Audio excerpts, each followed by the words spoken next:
Alright guys, I wanted to show you in a brief video the new Bellroy Slim backpack for the Google Pixel Go. I appreciate Google sending this over to me, and this is a nice gift from them.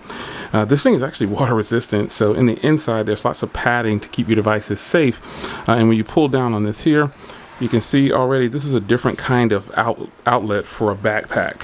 So things getting in here will be different. So if I show you what's inside, I'll do that. Pop that up for you. But let's pull this out. The Pixelbook Go fits nice and snug inside of here. Now this is actually could probably hold up to a 15-inch laptop. Maybe Google's got something in store for us. But the Pixelbook Go goes in nice and easy, no pun intended.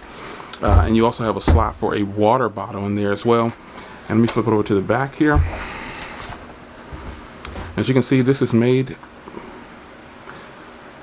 because plastic bottles are better in a bag recycled from plastic bottles. Isn't that something? So there's a lot to go over in this little book here that I read. Actually read that.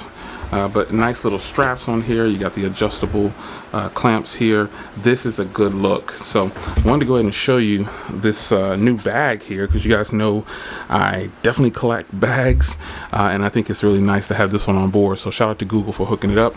I appreciate them for that, and I'll see you in the next video. Take care.